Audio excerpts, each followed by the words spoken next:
በደቡብ ኢትዮጵያ ክልል ባለፉት 6 ወራት የወባ በሽታ ስርጭትን ለመከላከልና ሌሎች በሽታዎችን ለመቆጣጠር በተሰሩ ስራዎች የተሻለ ውጤት መመዝገቡን የክልሉ ጤና ቢሮ ኃላፊ አቶ እንዳሻው ሽብሩ ገለጹ። ባለፉት 6 ወራት ተላላፊና ተላላፊ ያልሆኑ በሽታዎችን ለመቆጣጠር በተከናወኑ ተግባራት የታዩ ለውጦችን ለማስቀጠልና እንደ ክፍተት የታዩ ጉድለቶችን ለማረም የቀጣይ 90 ቀናት እቅድ አካል ተደርጎ በትኩረት እንደሚሰራም ተጠቁመዋል። ቢሮው የ2017 ዓመተ ምህረት የግማሽ ዓመት የጤና ልማትና የኢንቨስትመንት እቅድ አፈጻጸም ግምገማ እንዲሁም በቀጣይ 90 ቀናት እቅድ ላይ ያተኮረ መድረክ በጂንካ ከተማ ተካሂዷል። ለአማኑኤል ጃኪሶ ዘገባ ቤተልሔም አብርሃም።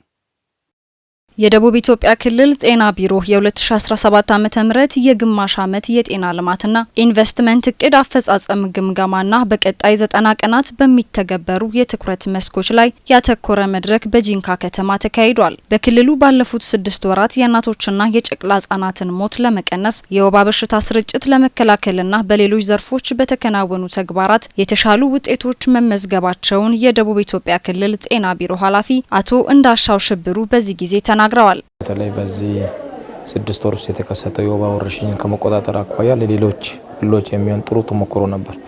በተለይ የአደጋ ጊዜ ስጋት አስተዳደር ስራዎችን ከመስራት አኳያ ክልሉ ብቻ አይደለም፣ በነገራችን ላይ ዞኖችም የተመረጡ 21 ወረዳዎችም ትልቅ ስራ ሰርተዋል። በዚህም ውጤት መጥቷል ማለት ነው። በጣም ብዙ ገንዘብ ሊያወጡ የሚችሉ የኮንትሮባንድ መድኃኒቶች ተይዘዋል። በተለይ የወባ መድኃኒት ያ ብቻ ሳይሆን ከመንግስት ተቋማት መድኃኒት የማውጣት ሂደቶች እርምጃ የተወሰደባቸው ባለሙያዎችንም ይጨምራል ማለት ነው። ማህፀን ጫፍ ካንሰር ልየታ ለ31 ሺህ አካባቢ እናቶች ለይተናል። የደም ግፊትና የስኳር ህመምን ለመለየት የተደረጉ ስራዎች በጣም አሉ። ምናልባት ከውጭ ድርጅቶች ጋር ደግሞ በጋራ እነዚህ የቀዶ ጥገና አገልግሎት የሚሹ ሰዎችን ከ10 ሺህ በላይ ሰርተናል ማለት ነው። ኤችአይቪንም እንደዚሁ በንቅናቄ ሰርተን ወደ 149 ሺህ አካባቢ ሰዎችን ለይተናል። ከዛ ውስጥ ደግሞ ወደ 860 አካባቢዎችን አግኝተን ሕክምና እንዲያገኙ አድርገናል። እነዚህ በስኬት የሚታዩ በጣም ጥሩ ስራዎች ናቸው። ከአምናው አንጻር ኦልሞስት ሁሉም አፈጻጸም በሚባል ደረጃ መሻሻሎች አሳይተዋል። በቀጣይ 90 ቀናት በሚተገበሩ ጉዳዮች ዙሪያ ሰፊ ውይይት የተካሄደ ሲሆን በተለይም ከእናቶች ማቆያ፣ ከማጠሚያ አገልግሎት፣ ከተቋማት ግንባታና ሌሎች የዘርፉ ችግሮችን ለመፍታት በትኩረት እንደሚሰራም አቶ እንዳሻው ገልጸዋል። እናቶችና ህጻናት አኳያ በተለይ ደግሞ የእናቶች ማቆያን ቤት ከፍ ማድረግ እንግዲህ ትልቅ አፈጻጸም ያላቸውን ዞኖች ስናይ የእናቶች ማቆያ አላቸው ማለት ነው፣ ጋርዱላ ዞንን ጨምሮ ማለት ነው። ስለዚህ ይሄን በሁሉም የክልሉ አካባቢ ላይ ማስፋፋት ቢቻል የተሻለ ውጤት ይመጣል። ክትባት ያላገኙ ተደራሽ ያልሆኑ ህጻናትን ለይቶ መከተብ ይሄን እስከ 50 ሺህ ይዘናል ማለት ነው። ከህክምና አገልግሎት የያዝነው አሁንም ማህበረሰብ አቀፍ ጤና መድንና የባለሙያ የክፍያ ስርዓት ጉዳይ ነው። እነዚህ ሁለቱ አንገብጋቢ ናቸው። አገልግሎት አሰጣጡ የሚወሰነው በዛው በተለይ ማህበረሰብ አቀፍ ጤና መድን ላይ የአባላትን ከማብዛት አኳያ እንግዲህ ድጋሚም እንዲመዘገቡ ከማስቻል አኳያ ይሄን በቅንጅት እንሰራለን። ከቁጥጥር ዘርፉን የሚዲያዎች ባለቤት እንዲሆኑ፣ ህዝቡ ባለቤት እንዲሆን እንዲያውቁት ቁጥጥር ለህዝቡ ተብሎ የሚሰራ ስራ እንጂ በድብብቆች የሚሰራ ስራ እንዳልሆነ እንዲከወን አድርገናል። ምናልባት የምንፈጽማቸው ግንባታዎችም በልዩ መልኩ አሉ። በተለይ የኤችአሩን የሰው ሀብቱን ዲጂታይዝ ማድረግ ማዘመን መቻል አንዱ ነው። ሁለተኛ ማለቅ ያለባቸው እንደ ቱርሚ፣ ዘፍኔ ሆስፒታሎችን እና የተጠቀሱ ግንባታዎችን በ90 ቀን ማስመረቅ መቻል አለብን። የመድረኩ ተሳታፊዎች በበኩላቸው ባለፉት 6 ወራት ውስጥ በጤና ዘርፍ በተሰሩ ስራዎች የተሻለ አፈጻጸም መመዝገባቸውን የገለጹ ሲሆን እንደ ክፍተት የታዩ ጉዳዮችን በቀጣይ የ90 ቀናት እቅድ አካል አድርገው ለመፈጸም ዝግጁ መሆናቸውን ጠቁመዋል። በተደጋጋሚ ያው በብዙ አካባቢ ወላይታ ላይ ዲዩቲ ጤና ተቋማት ላይ ሆስፒታል ላይ ሰልፍ ሶሻል ሚዲያ ላይ ማአት ነገሮች ነበር የሚከሰቱ የነበሩት። አሁን ባለበት 2 ሆስፒታሎች ላይ ገባ ወጣ የሚል ነገር አለ። ኬንዶ ዲዳይ ሆስፒታልና ቦምቤ ሆስፒታል ላይ ነው ዲዩቲ ላይ ወጣ ገባ የሚል ጥያቄ አለው። ሌሎች ጋር መግባባት ፈጥረናል። ቦዲቲ ከተማ ተረጋግቷል። ሆስፒታሉ ጠበላ ቢጠና ነውጥ የሚነሳበት የነበረው እንደዚሁ በደሳም እንደዚሁ ተረጋግቷል አሁን። ስለዚህ ይሄ በስኬት የወሰድንበት እንደሆነ ለማንሳት ነው። ከዛ ውጪ መጀመሪያ ደረጃ ሆስፒታሎች ላይ ስፔሻሊስቶች ተቀጥሮ አገልግሎት እንዲሰጡ ከማድረግ አንጻርም ጥሩ ጅምሮች አሉ። አጠቃላይ ያው ያለፈው 6 ወር ስናነሳ ቀደም ካልኩትም በላይ ጉድለቶችን አንስተን የተሻለ ውጤት ለማምጣት ጥረት ለማድረግ የተግባባንበት እንደሆነ ለማንሳት ነው። የኛ 8 ወረዳዎች ናቸው ሪስክ ኤሪያ የሚባሉት ለኮሌራ። ስለዚህ እነኚህ መነሻ ባረገ መልኩ ቲም ከፌምም ከበሽታ መከላከልም አንድ ላይ አርገን ወርታች የወረዱበት ሂደት ስላለ እሱ ላይ ኤግዞስት አርገን የምንሰራ እንደሆነ ለማንሳት ነው። ቀሪ ነገሮችን ወስደን የምንሰራ እንደሆነ የ90 ቀን እቅድ ኦልሞስት ወርታች ይዘን የወረድነው ስለሆነ በዛ መልኩ እንወስዳለን። ከመረጃ ጋር ተያይዞ ያለው ነገር ቅድም ከወረዳ ጋር የተያዙ ነገሮች የነበሩት ናቸው። መረጃ ትንሽ ክፍተት አለ። ቅድም እኛም ለኛው ግብረ መልስ እየተሰጠን በነበረ ከዚህ በፊት በቴሌግራም እየተሰጠ ነበር አይተናል። እንደገናም እዚህ ባየነውንም ለራሳችንም በገመገብነው ልክ ክፍተት አለ። ቀጣይ ግን ክፍተቱ የማይቀጥል መሆኑን ክትትል ግምገማና ግብረ መልስ ብቻ ከያዝን ልናሻሽል እንችላለን የሚለው ነገር አለ። በግምገማ መድረኩ ማጠቃለያ ላይም ቢሮው ከኢፌዴሪ ጤና ሚኒስቴር በድጋፍ የተቀበላቸውን ሞተር ብስክሌቶች ለዞኖች አስረክቧል። የእናቶችን ጤንነት ለመጠበቅ የቅድመ ወሊድ ክትትል ስራዎች ተጠናክረው ሊቀጥሉ ይገባል አለ የወላይታ ዞን ጤና መምሪያ። ሂሊንግ ሃንድስ ኦፍ ጆይ የተሰኘ ግብረሰናይ ድርጅት በወላይታ ዞን በኢራ ኮይሻ ወረዳ ከግማሽ ሚሊዮን ብር በላይ የሚገመት ለእናቶች ቅድመ ወሊድ ክትትል የሚያገለግል የሕክምና ቁሳቁስ ድጋፍ አድርጓል። ማሩ ሞላ ተጨማሪውን ይዟል። ባለፉት 9 ዓመታት ውስጥ በወላይታ ዞን በ7 የተለያዩ ወረዳዎች የእናቶችን ከወሊድ ጋር የተያያዘ ሞትና ተያያዥ ችግሮች ለማስቀረት ሲሰራ የቆየው ሂሊንግ ሃንድስ ኦፍ ጆይ የተሰኘ ግብረሰናይ ድርጅት በባይራ ኮይሻ ወረዳ አማቾ ኮዶ ጤና ጣቢያ ከዚህ ቀደም የእናቶችን ማቆያ ከወረዳው ጤና ጽሕፈት ቤት ጋር በመቀናጀት ገንብቷል። በተለይም የፌስቱላ በሽታን አክሞ በማዳንና ቀድሞ በመከላከል ላይ ያተኮረው ግብረሰናይ ድርጅቱ ዛሬም እንደ ትላንቱ በወላይታ ዞን በባይራ ኮይሻ ወረዳ ለሚገኘው አማቾ ኮዶ ጤና ጣቢያ ከግማሽ ሚሊዮን ብር በላይ ወጪ የተገዛና ነፍሰ ጡር እናቶችን ለመከታተል የሚረዳ የአልትራሳውንድ ማሽን ድጋፍ አድርጓል። ይህ ድጋፍ ለወላድ እናቶች የሚሰጠውን አገልግሎት ለማሻሻል ምን በጎ ተጽዕኖ ያሳድር ይሆን? እዚቹ እናቶችም ሳይጨናነቁ እዚቹ እነሱን ሁሉም ነገር እዚሁ ታይቶ ሁሉም ነገራቸው አሁን ችግር ያላቸው ህጻናቶች ላይ በሆዳቸው ያሉ ችግር ያሉ ሊኖሩ ይችላሉ። እነሱን እድሜያቸው ማወቅ የሚፈልጋለ እነሱን ሁሉ ለይተን ነው እዚህ የምናየው። ስለዚህ በጣም ጫና ይቀንሳል ለእናቶችም ለኛም በኮንፊደንስ ለመስራትም እነሱም ደግሞ ትራንስፖርት ከፍሎ ከዚህ ተጨናንቆ ሄዶ ብር ከፍሎ ነው ሌላ ቦታ የሚታዩት። ለዛ እዚህ መታየታቸው አንደኛ ነገር ትራንስፖርት ይቀንሳቸዋል። ሁለተኛ ደግሞ እዚቹ ሳይከፍሉ ምንም ነገር ሳይከፍሉ እዚቹ ታይቶ ሁሉም ነገር ይቀላቸዋል። አልትራሳውንድ ይባላል ማሽኑ። ያ ማለት የፌታል ሄርትቢት ወይንም የልጇን ውስጥ ያለውን የሺሉን ድምጽ ከመስማቷ የተነሳ ትደሰታለች። አንደኛ፣ ሁለተኛ አቀማመጡን ታያለች። ሙቭመንቱን ውስጥ እንዴት ይንቀሳቀሳል የሚለውን ነገር ሁሉ ታያለች። ከዛ የራሷን ክትትል ያደረገች 8 ጊዜ አንዲት እናት በጤና ጣቢያ ትከታተላለች። ለዛ ይሄ ከፍተኛ አስተዋጽኦ የሚሰጥ ማሽን ነው። ቀነፋ ከዚህም በፊትም ወደ ኦቶናም እየሄድን ነበር። እዚህ በፊት ብዙዎች ሄደው እንደው በሞታቸው ላይ በጣም ችግር ደርሶባቸው ነበረ።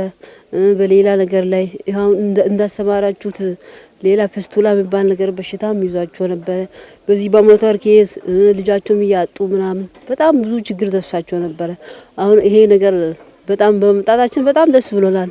የወላይታ ዞን ጤና መምሪያ የእናቶችን ሞትና በወሊድ ምክንያት የሚከሰቱ ችግሮችን ለመቀነስ አቅዶ እየሰራ እንደሚገኝ ይታወቃል። ታዲያ ይህ ግብረሰናይ ድርጅት በዞኑ በተለያዩ አካባቢዎች እያደረገ ያለው ድጋፍ የዘርፉን እቅድ ለማሳካት ትልቅ ፋይዳ እንዳለው ተመላክቷል።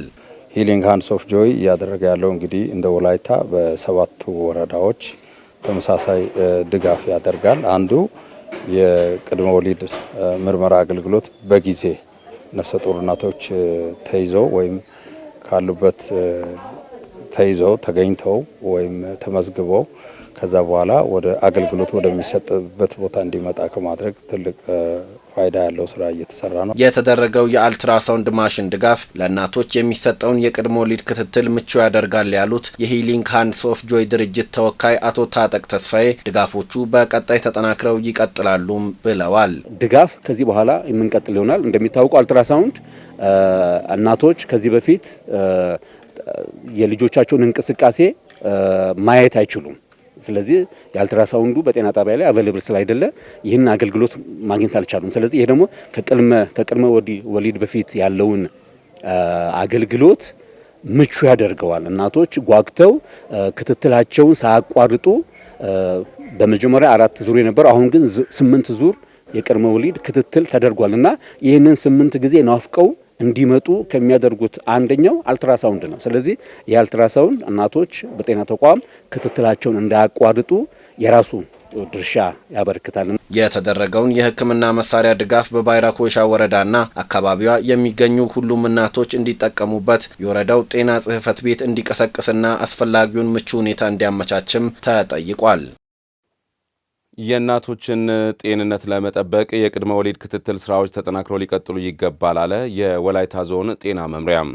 ሂሊንግ ሃንድስ ኦፍ ጆይ የተሰኘ ግብረሰናይ ድርጅት በወላይታ ዞን ባይራ ኮይሻ ወረዳ ከግማሽ ሚሊዮን ብር በላይ የሚገመት ለእናቶች ቅድመ ወሊድ ክትትል የሚያገለግል የሕክምና ቁሳቁስ ድጋፍ አድርጓል።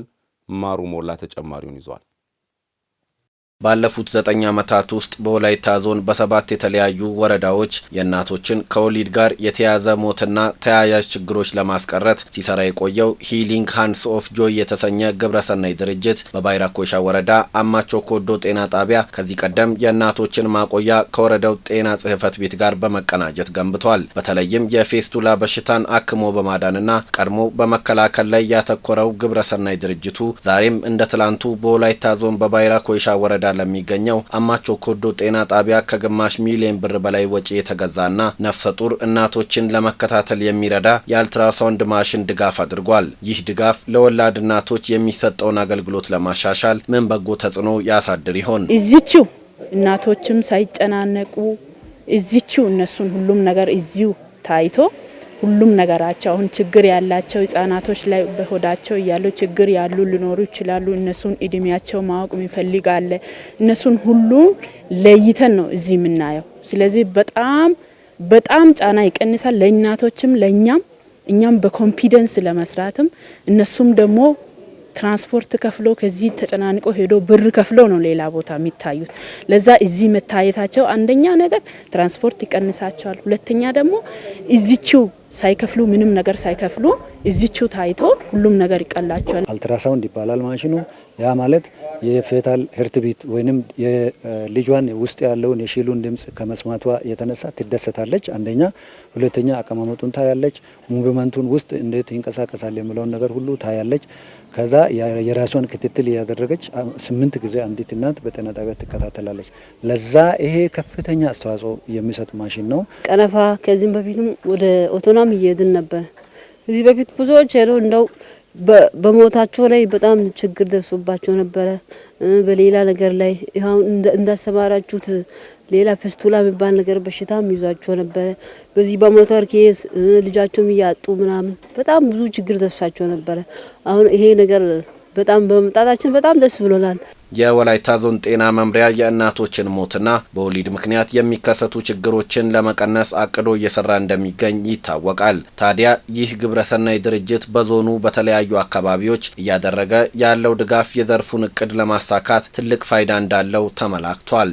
ሂሊንግ ሃንድስ ኦፍ ጆይ እያደረገ ያለው እንግዲህ እንደ ወላይታ በ7 ወረዳዎች ተመሳሳይ ድጋፍ ያደርጋል። አንዱ የቅድመ ወሊድ ምርመራ አገልግሎት በጊዜ ነፍሰ ጡር እናቶች ተይዘው ወይም ካሉበት ተይዘው ተገኝተው ወይም ተመዝግበው ከዛ በኋላ ወደ አገልግሎት ወደሚሰጥበት ቦታ እንዲመጣ ከማድረግ ትልቅ ፋይዳ ያለው ስራ እየተሰራ ነው። የተደረገው የአልትራሳውንድ ማሽን ድጋፍ ለእናቶች የሚሰጠውን የቅድመ ወሊድ ክትትል ምቹ ያደርጋል ያሉት የሂሊንግ ሃንድስ ኦፍ ጆይ ድርጅት ተወካይ አቶ ታጠቅ ተስፋዬ ድጋፎቹ በቀጣይ ተጠናክረው ይቀጥላሉም ብለዋል። ድጋፍ ከዚህ በኋላ የምንቀጥል ይሆናል። እንደሚታወቀው አልትራሳውንድ እናቶች ከዚህ በፊት የልጆቻቸውን እንቅስቃሴ ማየት አይችሉም።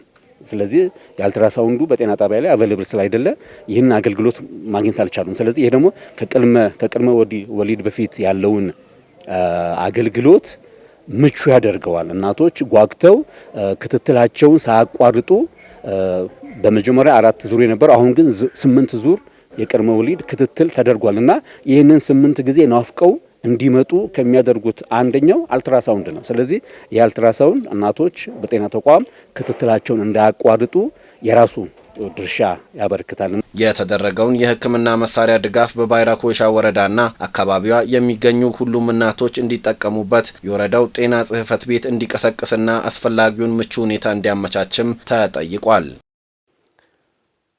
በመንግስት ተቋማት የሚስተዋሉ የአገልግሎት አሰጣጥ ችግሮች እንዲፈቱና የተመዘበረ የህዝብና የመንግስት ሀብት እንዲመለስ በማድረግ የህዝቡን ተጠቃሚነት ለማረጋገጥ በቀጣይ ከምክር ቤቱ ብዙ እንጠብቃለን አሉ የዳሞት ሶሬ ወረዳ ምክር ቤት አባላትም። በወረዳው ቀበሌን ከቀበሌ የሚያገናኙ መንገዶች መበላሸትና ተጀምረው ያልተጠናቀቁ ድልድዮች መስተጓጎል በህብረተሰቡ የዕለት ተዕለት እንቅስቃሴ ላይ ጫና ከማሳደራቸው በተጨማሪም የመልካም አስተዳደር ጥያቄና ችግር እየፈጠሩ በመሆናቸው ትኩረት እንዲሰጣቸው የምክር ቤቱ አባላት ጠይቀዋል። ህዝቡ ላነሷቸው መሰረታዊ የልማትና የመልካም አስተዳደር ጥያቄዎች ተገቢ ምላሽ ለመስጠት የወረዳው አስተዳደር ከህብረተሰቡ ጋር ተቀናጅቶ እንደሚሰራም አስታውቋል። የምክር ቤት ጉባኤውን የተከታተለው ሪፖርተራችን አቤኔዘር አበራ ዝርዝሩን እንዲያሰናድቷል። የዳሞት ሶሬ ወረዳ ምክር ቤት አራተኛ ዙር 12ኛ የስራ ዘመን ሁለተኛ መደበኛ ጉባኤ አካሂዷል። በጉባኤው በመንግስት ተቋማት የሚስተዋሉ የአገልግሎት አሰጣጥ ችግሮች እንዲፈቱና የተመዘበሩ የህዝብና የመንግስት ሀብት እንዲመለሱ ማድረግ ከዚህ ባሻገር የህዝብ ተጠቃሚነትን ማረጋገጥ ላይ በቀጣይ ምክር ቤቱ ብዙ እንደሚጠበቅበት የምክር ቤት አባላት ገልጸዋል። የጤና እንትኑ ተደራሽነቱ የአገልግሎት አሰጣጥ ክፍተት አለ። በእርግጥ ባለሙያዎቹ ወጣቶች ስለሆኑ ያው አርሶ አደር ሲመጣ ያው ፍቃደኛ አይደሉም ለአገልግሎት አሰጣጥ። ብዙ ጊዜ ኃላፊ ካልመጣ ወይንም ተቆጣጣሪ ካልመጣ ወደ ወትውቶ አይሰጡም። በሊዝ የተሰጡ መሬቶች እስካሁን ድረስ ምን ያህሉ ተከፍሏል? ውሃ ለማስገባት ማብራት ለማስገባት በአጠቃላይ ገቢ ያስፈልጋል። ገቢ ደግሞ አሁን በምናይበት ጊዜ አብዛኛው ጊዜ ፕሮጀክት ገቢ ደረሰኞች በአገሪቱ ውስጥ ገብቷል። ትክክለኛ ገቢ ደረሰኞች በየከተማው በየማዘጋጃ ቤቱ ገብቷል ወይ የሚለው ነገር መስተካከል አለበት። በወረዳው ቀበሌን ከቀበሌ የሚያገናኙ የተበላሹ መንገዶች እንዲሰሩና ተጀምረው ሳይጠናቀቁ የተስተጓጎሉ ድልድዮች እንዲጠናቀቁ እንዲሁም ሌሎች በህብረተሰቡ ዕለት ተዕለት እንቅስቃሴ ላይ ጫና የሚያሳድሩ የመልካም አስተዳደር ችግሮች መፍትሄ እንዲሰጣቸው የምክር ቤት አባላት ጠይቀዋል። ኮሚሽነርና ዛሚነናሪ ህዝብ ከጉኑኖ ከዳሞት ሶሬ ህዝብ ጋር ተቆራርጦ ምን መንገድ የለም። ኢቭን አምቡላንስ እግርና ሞተር ባለ ሁለት እግር ሞተር መግባት አይችልም። ዳሞት ሶሬና ቦሎሶ ሶሬን የሚያገናኝ ድልድይ መንገድ አለ። ያም ተጀመረ፣ እስካሁን ሳይጨርስ ቀረ። የመጣው ሱካርን ዘይትም ታች ደግሞ አርሶ አደሩ ጋር ሲደርስ ሙሉ በሙሉ በፊታውነት ጉድለት አለ። ዘይት ይመጣልና የሚወስዱ ሰዎች አሉ። ክትትል ቁጥጥር ልዩነት አለ። ቅዳሜና እሁድ ገበያ የመንግስት ሰራተኛም ሌሎችም አቅርቦት በአርሶ አደር በኩል ነው የሚወጣው። የሸማች ስራ ጋርም እነሱ ተጠናክሮ አብሮ የሚሰሩ ስራዎች ላይ ክፍተት አለ። ገበያ ላይ ተፈላጊ የሆነው ምንድነው? የወላይታ ድሮ ጎደሬ ነው። ጥፍጥና አለ። ሰው መብላት ይፈልጋል። የወለደች ሴት የምትበላው እሱ ነው። ስለዚህ ፕሮቲን ኮንቴንቱም እሱ ጋር አለ። ሰውን ያጠናክራል። ይሄ ጎደሬ ለምን ይጠፋል? እሱ ላይ ስራ ለምን ግብርና አይሰራም? ህዝቡ ላነሷቸው መሰረታዊ የልማትና መልካም አስተዳደር ጥያቄዎች ተገቢ ምላሽ ለመስጠት የወረዳው አስተዳደር የራሱን ድርሻ ከመወጣት ባለፈ ከህብረተሰቡ ጋር በመቀናጀት እንደሚሰራ የዳሞት ሶሬ ወረዳ ዋና አስተዳዳሪ አቶ ሙሉቀን መሸሻ ተናግረዋል። የመንገድ መሰረተ ልማትን በተመለከተ በዋናነት በአንድ በኩል ህብረተሰቡ የራሱን አስተዋጽኦ አበርክቶ በተቻለ መጠን ጥገና ማድረግ እንዳለበት፣ በሌላ በኩል ደግሞ ከህብረተሰብ አቅም በላይ የሆኑ ጉዳዮች የመንግስት ይገዛ የሚፈልጉ ጉዳዮች እንደሆኑ ነው የጋራ ለማድረግ የተፈለገው። ከመንገድ መሰረተ ልማት ጋር ያይዘን አንድ ላይ ማየት የምንችላቸው የድልድይ ስራዎች አሉ። እነኚህ ከዚህ በፊት ኮንትራክተር ሆኖ ድልድዮችን በሱንቃሌ አካባቢ ከዛም አልፎ በሌሎች አካባቢዎችም ለመስራት ጀምሮ ጥሎ የጠፉ ኮንትራክተሮች አሉ። ይሄ ጉዳይ አሁን ላይ እንደ መልካም አስተዳደር የተነሳ ቢሆንም በቅርበት እኛም ክትትል አድርገን ለሚመለከተው አካልም ሪፖርት አድርገን በመጠባበቅ ላይ ነው ያለነው። የጤና ተቋማት ልብ ትርታ አዳምጦ በሚገባ ህዝባችን ዝቅ ብሎ ከማገልገል አንጻር ችግር እንዳለባቸው በእኛ ደረጃ አይተን አመራሮችን የማንሳትና ሽፍት የማድረግ ስራዎችን ሰርተናል። ውዝፍ የማዳበሪያ ዕዳ እና የተመዘበረ የህዝብና የመንግስት ሀብት የማስመለስ ስራ ግንባር ቀደም የምክር ቤት ኃላፊነት በመሆኑ ይህንን እውን ለማድረግ በትኩረት የተሰራ መሆኑን የወረዳው ምክር ቤት ዋና አፈ ጉባኤ አቶ ታምራት ተገኔ አስረድተዋል። ይህን አፈር ማዳበሪያ ዕዳ በኦዲት ግኝት መሰረት በህግ እንዲጠየቁ የማድረግ ስራ ጀምረናል። ጥሩ እየሄድን ነው። በርግጥ ያው ክስ ስለሆነ ተካሰን ሲፈረድ በይግባኝ መሄድ አለ፣ መሻር አለ፣ እንደገና ኦዲት እንዲደረግ መጠየቅ አለ። እነዚህ ሂደቶች አፈጻጸሙን ዘገምተኛ ቢያደርግም ሁሉም ጉድለት ነው ተብሎ የተያዙ ጉድለቶች ከህግ ጋር የተያያዙበት ሁኔታ አለ። እንደ ዘንድሮም በዚህ ባለፈው 6 ወር ከግማሽ ሩብ ሚሊዮን በላይ ገንዘብ በህግ ፊት ቀርቦ ውሳኔ አግኝቶ የተመለሰበት ሁኔታ አለ። የዳሞት ሶሬ ወረዳ ምክር ቤት ያካሄደውን 4ኛ ዙር 12ኛ የስራ ዘመን 2ኛ መደበኛ ጉባኤ በአምቡላንስ አገልግሎትና አጠቃቀም እንዲሁም አስተዳደር ዙሪያ አዲስ በወጣው አዋጅ ላይ በሰፊው በመምከር ያጸደቀ ሲሆን የተለያዩ ሹመቶችን በመፈጸም ጉባኤውን አጠናቋል። በእውቀትና በክህሎት የዳበረ ትውልድን የማፍራት ዓላማ የሰነቀው ወላይታ ልማት ማህበር በዞኑ የትምህርት ጥራትና ተደራሽነትን ለማሳደግ አልሞ እየሰራ እንደሚገኝ ተገለጸ። ልማት ማህበሩ የወላይታ ሊቃ ትምህርት ቤትን በማስፋፋት በአረካና ገሱባ ከተማ ባስጀመራቸው ትምህርት ቤቶች የሚማሩ ተማሪዎች የተሻለ ውጤት እንዲያስመዘግቡ ክትትልና ድጋፍ እየተደረገ መሆኑን የገለጹት ደግሞ የተማሪ ወላጆች ናቸው። የማህበሩን የትምህርት ዘርፍ እንቅስቃሴ የቃኘችው ሰናይት አብርሃም ተጨማሪ ዘገባ አሰናድታለች። ወላይታ ሊቃ ትምህርት ቤት ቅርንጫፍ ትምህርት ቤቶችን ባረካ፣ ቦዲቲና ገሱባ ከተሞች መክፈቱ ይታወሳል። በዚህም አዲስ ስራ የጀመሩት ያረካና ገሱባ ሊቃ ትምህርት ቤቶች ተማሪዎችና የተማሪ ወላጆች ከሌሎች ትምህርት ቤቶች በተሻለ ጥራት እውቀት ባላቸው መምህራን እየተሰጠ ይገኛል ይላሉ። ከማስተማር አኳያ በጣም ጥሩ ነው። ከሌላ ትምህርት ቤት በጣም የተሻለ ማስተማርን እኛም ለመማርን ጥሩ የትምህርት ሁኔታ አለ።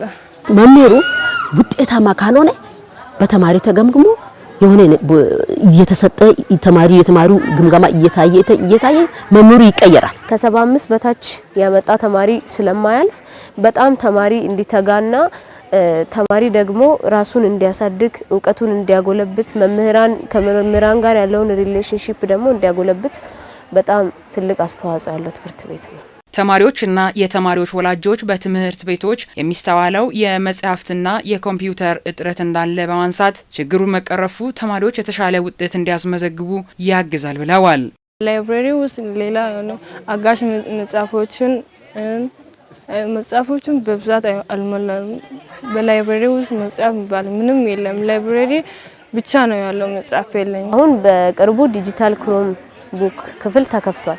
እዛ ያ እንዳለ ሆኖ ደግሞ አይሲቲ ሩም ላይ ተማሪዎች ገብተው ብዙ ነገር ቴክስት ይጽፋሉ። የተለያዩ ነገሮች አሉ። ለመማሪያም ተብሎ የሚዘጋጁት ቁሳቁሶች ደግሞ ከመጽሐፍም አኳያ እጥረት አለ። ተማሪዎች አጋዥ መጽሐፍትን ከማግኘት አኳያ በጣም እጥረት አለው። ወደ 30 የሚሆን ኮምፒውተር አሁን ለማጥናት መጽሐፍ ተጭኖ ለማጥናት የመጣውን አይተናል። ግን ኮምፒውተር የለም። ሩም አንድ ኮምፒውተር ለናሙና ከተቀመጠው ውጪ ኮምፒውተር የለም። ክላስ ላይ ያው ክላስ እነዚህ አሁን የተጀመሩ 2 ክፍሎች ላይ ነው ወንበር ጠረጴዛ የሞላው። በራስ የሚተማመን ትውልድን ለማፍራት አቅዶ የተነሱት እነዚህ ትምህርት ቤቶች ዘንድሮ በ7ኛ ክፍል የጀመረ ቢሆንም በቀጣይ እስከ 12ኛ ክፍል ድረስ ለማስፋፋት መታቀዱ ተገልጿል። በኮምፒውተር እያጠኑ ናቸው። እዚህ ኮምፒውተር ምንድነው ስሙ ክሮምቡክ ነው የሚባለው። እዚህ ኮምፒውተር ላይ የተለያዩ መጽሐፎች ተጭኗሉ። ለምሳሌ የተለያዩ ቴክስት ቡኮች፣ ሪፈረንስ ቡኮች ይጫናሉ። ከዛ በተጨማሪ አንዳንድ ዌብሳይቶች ፕሪ ዌብሳይት አሉ። እነዚህ ላይ ገብተው ያጠናሉ። የተለያዩ ቪዲዮዎች አሉ። ኖርማሊ ክሮምቡክ ሪስትሪክት ነው፣ ለትምህርት ፐርፐዝ ብቻ ነው የተሰራው። ብቃት ያላቸው መምህራን በማስተማርም ረገድ ልምድ ያላቸው መምህራን የተወሰዱበት አጋጣሚ አለ። ይህ ደግሞ በትምህርት ቤታችን ዘንድሮ በተጀመሩ በ7ኛ ክፍል አሁን ባለንበት ሰዓት ላይ ተማሪዎችንም በዛው ልክ መልምለን ስለወሰድን በጥሩ ሁኔታ እያስተማሩ ያሉበት ሂደት እየገመገምን እንገኛለን። ሰባተኛ ክፍል ብቻ ነው ዘንድሮ የጀመርነው። ያው የሰባተኛ ክፍል ማለት የመጨረሻው የሊቃ የመጨረሻው ትምህርት ቤት ነው እንጂ ትምህርት ቤቱ እስከ 12ኛ ይቀጥላል። በየአመቱ የተማሪን ቁጥር እየተቀበልን እያሰፋን እንሄዳለን። እነዚህ 61 ተማሪዎችን ዘንድሮ ያዝናቸውን ወደ 8ኛ ክፍል የበቁትን ይዘን እንሄዳለን። መጪው አመት ደግሞ አዲስ የ7ኛ ክፍል ተማሪ እነዚህ 8ኛ ከዛ ደግሞ ሚኒስትሪ ተፈትኖ የሚመጡ 9ኛ ተማሪዎችን መጪው አመት እንቀበላለን። እንዲህ እያለን እስከ 12ኛ ነው የምንሄደው። በፊት የነበረው ከ5 ነበረ። ያን አሻሽለን ካሁኑ ፍኖተ ካርታው ጋር እንዲጣጣም አድርገን 7ኛ አድርገናል። ይሄን በጥናት ነው እንትን አድርገናል። 9ኞቹን እንቀበላለን። ግን 9ኞቹ እነዚህ ወደ 10 ወደ 11 እየተሻገሩ በአግባቡ እየተማሩ የኛ ባህልን ማስተማር ዘዴውንም የመማር ዘዴ ፈተና ወጣት ሁሉ እያዩ እንደሄዱ ነው የምናደርገው እንጂ ኢሚዲየትሊ እኛ 12ኛ ካደረግነው እንቸገራለን። ለትምህርት ቤቶች የሚያስፈልገውን ቁሳቁስ ከማሟላት በኩል ያለውን ክፍተት ከባለድርሻ አካላት ጋር በመሆን እልባት እንዲያገኝ እንደሚሰራ ተጠቁሟል። ይሄ አሁን ጥሩ ጅምር ብለን እናስባለን። ለቀጣይም ደግሞ በመጻጻፍም አይደለም እሱ ወልማን ብቻ መጠበቅ ዩኒቨርሲቲንም ጠይቀናል። በነገራችን ይሄን ከሚያስተባብረው ኃላፊ ጋር ሆነን ዩኒቨርሲቲንም ጠይቀን ዩኒቨርሲቲም ራሱ ፕሮሚስ የገባበት ይተታለን። እንደ አረካ ከተማ የአረካ ከተማ አስተዳደር ድጋፍ እያደረገልን ያለው ፕሮጀክቶችን ቀርጸን እናግዛቸዋለን የሚለውን ነገር እየሰሩ ነው ያሉት። ወላጅም በዚህ በኩል የሚታዩ ክፍተቶችን ለመድፈን እየሰራ ነው ያለው። ሌላው የኮምፒውተር ክፍል ነው። የኮምፒውተር ክፍል ላይ ደግሞ ኮምፒውተሮች ያሉ ኮምፒውተሮችን ፋንክሽናል አድርገን እያሰራን ያለ ነው። በተወሰነ መልኩ ከተማሪ ቁጥር ጋር ኮምፒውተሮች አይሄዱም። የወላይታ ሶዶ ዩኒቨርሲቲ ጋር የገባነው ኮሚትመንት ወይ አለ። ሌሎችም እንደዚህ በጣም ኢንትረስት የሆነ በኮምፒውተር ለማገዝ የመጣ አለ። ስለዚህ ካርድ ኮፒው እንዳለ አለ፣ ግን ከዛው ባለፈ ሶፍት ኮፒ ነው የሚፈለገው። ሀገርን የሚያስጠሩ ምሁራንን በማፍራት የሚታወቀው ሊቃ ትምህርት ቤትን ከማስፋፋት ባለፈ አስፈላጊውን መማሪያ ቁሳቁስን በማሟላት በአሁኑ ሰዓት ያለውን የትምህርት ስርዓትን አልፎ ነገ ሀገር የሚረከብ ትውልድ ማፍራት እንደሚገባ ተመላክቷል።